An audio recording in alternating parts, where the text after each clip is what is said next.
السلام علیکم۔ جیسا کہ ایک واقعہ سب نے سنا ہوگا کہ حضرت صلی اللہ علیہ وسلم کے اوپر جب نبوت نازل ہوئی قرآن میں قریش کے لوگوں کو اکٹھا کیا گیا تھے اور ان سے خطاب فرمایا، ان کو کہا کہ تم میرے بارے میں کیا جانتے ہو، کیا کہتے ہو؟ تو انہوں نے کہا یہ آپ صادق اور امین ہیں، آپ نے ہمیشہ سچ بولا ہے اور آپ بڑے ایماندار اور نیک شخص ہیں۔ تو ان کے پیچھے ایک اونچی سی پہاڑی تھی، انہوں نے کہا کہ اگر تم لوگ اس پہاڑی کے پیچھے ایک بہت بڑا لشکر تیار بیٹھا ہوا ہے جو تم لوگوں کو رائٹ وے ختم کر دے گا، تعداد میں بھی بہت زیادہ اور بڑا اسلحے کے ساتھ لیس ہے۔ تو سب نے کہا جی ہم آپ کی بات مان لیں گے کہ آپ نے کبھی جھوٹ نہیں بولا، یعنی ایک لمحے میں اگر وہ یہ ان کو بتاتا ہے کہ تمہاری زندگی اگلے لمحے ختم ہونے والی ہے،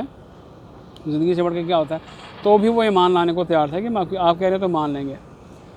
تو آپ نے فرمایا کہ لیکن ایسی کوئی بات نہیں ہے، پیچھے کوئی لشکر نہیں، کوئی حملہ کرنے والا نہیں ہے، لیکن میں تمہیں بتانا چاہتا ہوں کہ میں اللہ تعالیٰ کا رسول ہوں اور ایک اللہ تعالیٰ ہے اور وحدہ لا شریک ہے، اس کی عبادت کرو اور بتوں کی عبادت چھوڑ دو۔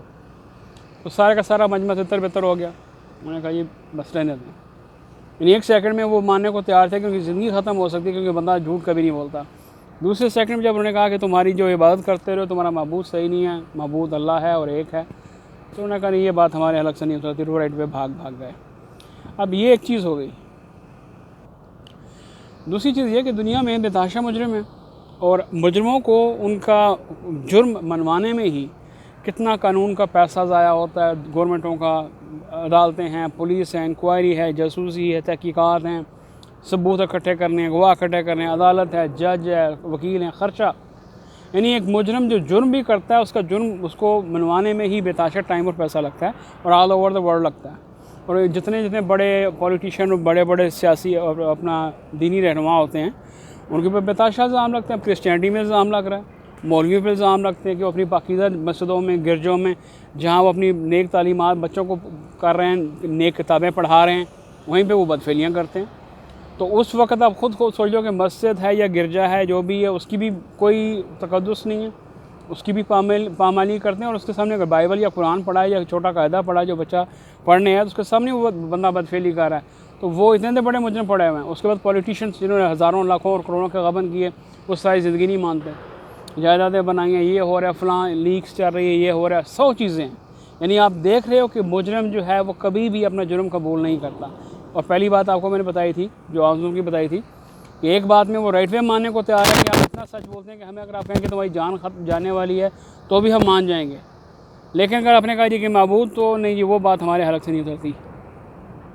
تو یہ باتیں جو ہیں ایسے ہی ہیں، ان میں ہم کسی بحث میں نہیں پڑھ سکتے کہ کون صحیح ہے کون غلط ہے۔ لیکن اب آ جاؤ مرزا غلام احمد قادیانی رحمۃ اللہ علیہ کے بارے میں۔ اب یہ مجھے سمجھ نہیں آتی کہ وہ ہیں کون؟ وہ کہتے ہیں جی کہ میں نبی ہوں، وہ کہتے ہیں جی مجھ پہ وحی نازل ہوئی، وہ کہتے ہیں میں مسیح ہوں اور مہدی موعود ہوں، اپنی باتوں کو وہ کتابوں میں لکھتے ہیں، اور انہوں نے لکھا کہ میں مہدی ہوں، مسیح موعود ہوں، وہاں پہ لوگوں کو اعتراض ہے نہیں جی غلط ہے۔ اب انہوں نے ہی لکھا ہے، یہ غلط بات ہے، 100% غلط بات انہوں نے نہیں لکھا ہوا، لیکن جو ان کی سمجھ بتا رہا ہوں کہ جی اگر انہوں نے لکھا ہوا ہے یا کسی ان کے انتہائی چاہنے والے نے جن کو حضرت بھی کہہ رہا ہے، مسیح بھی کہہ رہا ہے اور علیہ السلام بھی کہہ رہا ہے، لیکن وہ کہتا ہے جی کہ کبھی کبھار ان کی طبیعت خراب ہوتی تھی تو میں کوٹانا کو واٹر لے جاتا تھا جو کہ شراب ہے، اور جی وہ کبھی وہ پسند فرماتے تھے کہ رات کو جب سونے سے پہلے وہ لڑکیاں مساج کریں۔ یعنی میں وہ بتا رہا ہوں، سوچو ذرا، الزام لگانی نہیں، ہمیں افسوس ہوتا ہے کہ ہمارے دشمن بھی کتنے ہیں، یعنی چول قسم کے دشمن ہیں، کوئی دشمن تو کلاس کا ملے۔ یعنی بتا رہا ہوں کہ ایک بندہ جس پہ الزام لگ جائے وہ ثابت کرنے میں ساری زندگی لگ جاتی ہے اور وہ مانتا نہیں ہے۔ یہاں یہ اتنے سیانے بیٹھے ہیں مرزا صاحب خود بھی اور ان کے چاہنے والے خود لکھتے ہیں جی کہ ہاں جی یہ بھی کر لیتے تھے، وہ بھی کر لیتے تھے، گندی گالیاں بھی لوگوں کو دے دیتا ہوں کہ جی وہ کمینہ ہے تو وہ کنجری کی اولاد ہے تو وہ حرام ہے تو وہ یہ وہ باپ کا نہیں ہے جو مجھے نہیں مانتا، میں ایسی غلط بات بھی کرتا ہوں، ویسے میں اللہ بھی کر رہا ہوں، اللہ اور حضور سے میری محبت جو ہے انتہائی زیادہ ہے۔ آتی ہے کوئی عقل میں بات، کو سمجھ میں آتا ہے کہ ایک بندہ اپنے آپ کو ایسے، اور تمہارے سامنے مولوی ہیں جو بدکاری کر کے ٹی وی اور ریڈیو پہ جا کے کہتے ہیں جی ہم نے تو ایسا کچھ نہیں کیا، اور آپ لوگ ماننے پہ مجبور ہوئے تو جی قرآن اٹھا لیا اس نے، اور قرآن کے سامنے تو اس نے بے حرمتی کی تھی مسجد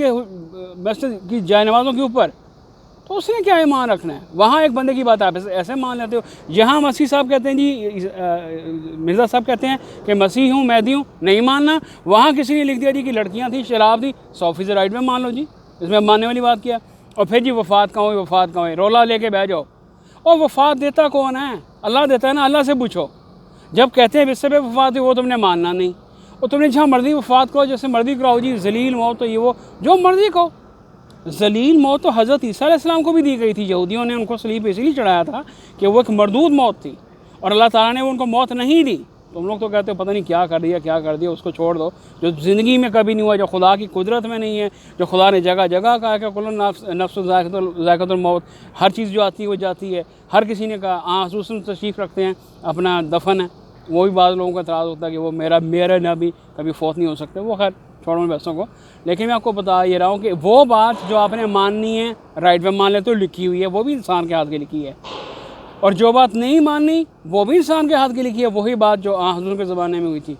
کہ اگر زندگی کا خطرہ ہے تو مان لیں گے کیونکہ آپ سچ بول رہے ہیں، اگر اسی سچے بندے نے کہہ دیا کہ خدا ہے کرنے دیا ہے تو کل کوئی نہیں بننے والی، تو وہی حساب ہے، لیکن جو مرضی کرو، میں صرف یہ کہتا ہوں تھوڑا سا تمیز کے دائرے میں، تھوڑا سا عقل کو استعمال کر کے، ایک بندے نے کہا جی لکھ کے کہ میں قاتل ہوں، پکڑ کے پھانسی دے دو گے اس کو؟ دنیا کا کوئی قانون، کوئی مذہب اس بندے کو پھانسی نہیں دے سکتا جو لکھ کے دے دے کہ میں نے قتل کیا۔ پہلی بات کس کا کیا، کب کیا اور کیوں کیا، ہر بات جاننا چاہتا ہے قانون۔ اور یہ بھی دیکھو کیا ممکن ہے کہ ایک بیٹا باپ نے قتل کیا اور بیٹا سامنے آ جائے، یا بیٹے نے قتل کیا اور باپ سامنے آ جائے کہ اس کی زندگی بچ جائے، اور باپ بوڑھا ہے مرنے والا، اس کو کینسر ہوا ہے، وہ کہ جی میں نے قتل کیا، بیٹے کا قتل خود لے کے مر جائے، تو قانون اس کو ایسے کر دے گا کیا؟ وہ جاننا چاہیں گے کیا ہوا، تفتیش ہوتی ہے، تفصیل ہوتی ہے۔ یہاں جی اس نے لکھ دیا کہ میں شراب کا شوقین ہوں تو جی حاجی شرابی ہے جی، اور جی لڑکیوں سے مساج کرتا ہوں تو لڑکیاں ہیں جی، جو بات نہیں، اسی لیے کہتا ہوں خود سوچو اپنے دماغ کے اوپر، اپنی سوچ، اپنے افسوس کے ساتھ ہم تو کہتے ہیں کہ اپنی سوچوں کو غور کرو کہ کس طرح کے بندے ہو تم لوگ۔